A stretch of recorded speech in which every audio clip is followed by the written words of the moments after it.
Hello YouTubers, this is Max18363 here, and this is part 33 of the F.E.A.R saga. And as you can see, the turrets are back with a vengeance.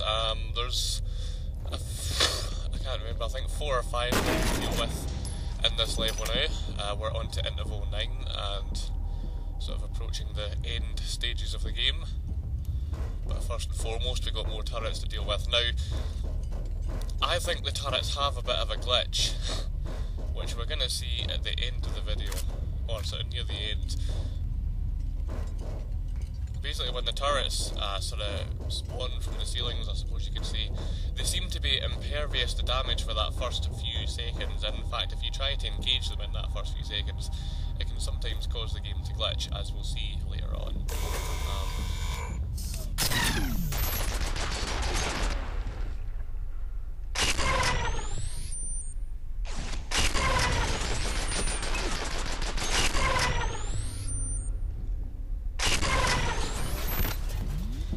Something that I have concluded lately, only recently, is that when the turrets are coming out to play, so to speak, you're better to give them that second or two before they actually get set up, because they won't actually take any damage for that first second or two anyway.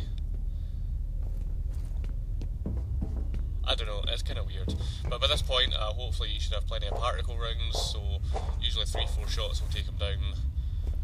They're not too difficult at this point. I mean, basically you should be pretty much set now. If you've been getting your health boosters and stuff, you've got that extra hit or two, you should be pretty much set for explosives and ammo. So they're not so bad this time around. When you encounter them way back in the ATC headquarters, it's a bit of a bitch trying to take them down, but by this point, yeah, they're not so bad now. Speaking of ATC, the ATC security forces are also back with a vengeance. I kind of just run through that bit there. It's better to not engage them from down here, because simply they can shower grenades to death and they will inevitably get you. So it's better to just sort of skip by that bit, and you can actually, you come back up there, but from a higher level, if that makes sense, and you can engage them in a level playing field. It's sometimes worth checking that balcony right there, though sometimes you guy can hang there. Do something about him. I'm not finished switching these drives. I need more time.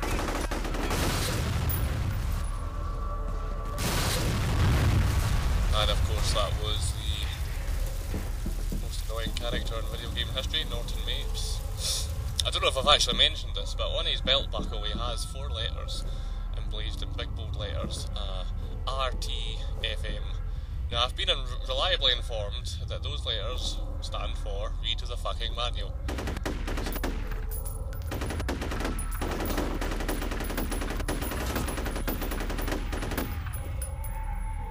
So there's a little tidbit for you there.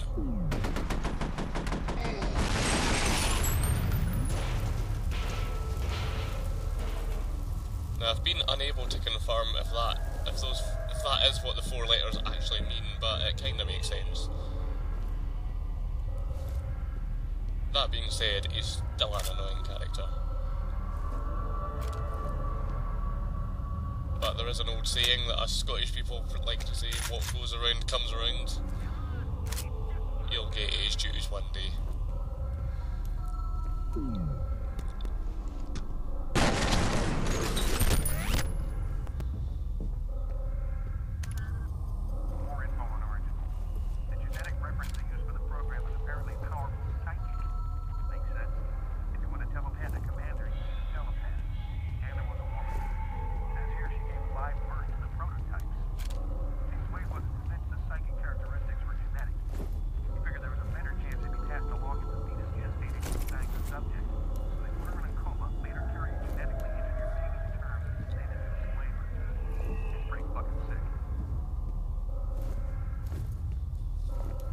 And I suppose as far as storyline goes, if you didn't figure out what Norton Mapes was doing there, he was basically trying to destroy incriminating evidence left behind by all the big head sheds of ATC, basically relating to all their various dodgy experiments that have gone awry, and Norton Mapes is basically trying to destroy all the evidence, and the ATC security forces have been deployed to try and slow the Point Man down.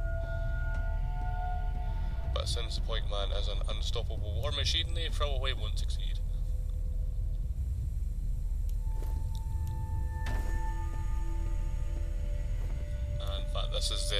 that we saw Norton Mapes in, actually. Norton, do you really think you can get rid of the evidence by shredding documents and wiping hard drives? F.E.A.R dug her own grave, and she's going to have to make herself comfortable in it. Don't be a fucking lapdog and jump in after her.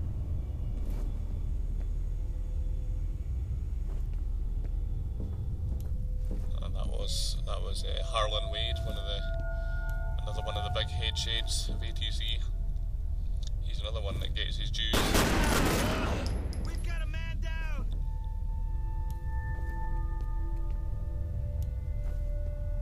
He's over here. You okay? You all right?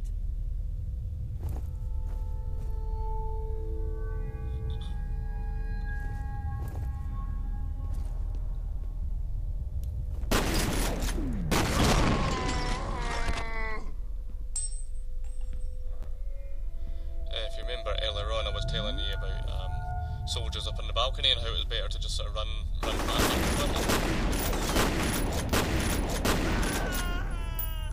Well, these soldiers that we're eliminating, those are the soldiers that you were to ignore earlier. And as you can see, it's just a hell of a lot easier to engage them up here in a level playing field. If you try and engage them earlier, they pretty much just rain grenades on you. So that's pretty sound advice if you ask me. Don't say I'm not nice to you.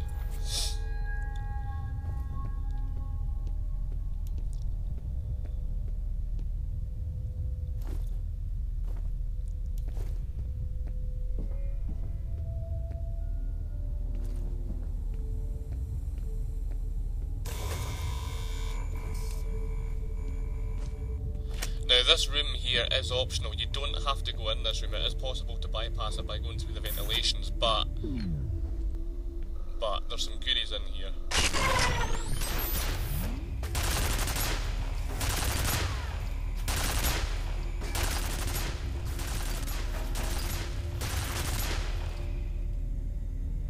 If I remember correctly, it's a reflex booster actually, or health booster, one or the other. So it is worth going for it. But like I said, if you don't feel like taking on the turret, you can just bypass it.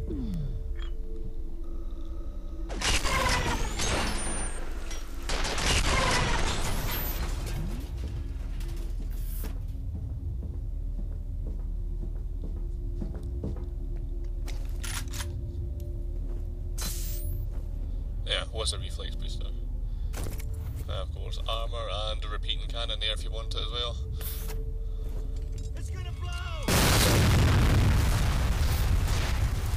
Now this next turret we're about to take on, this is a little glitch that I was talking about. I basically tried to sticky bomb this turret and watch what happens.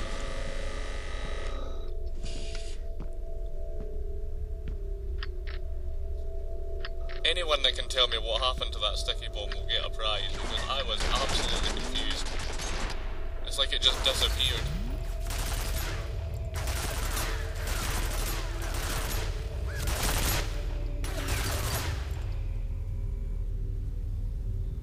So I'm not exactly an expert, but I would say that was a glitch, and I'm sure it's got something to do with the first few seconds of these turrets appearing. I even double checked just to make sure. I'm like, what happened? Why did you get me?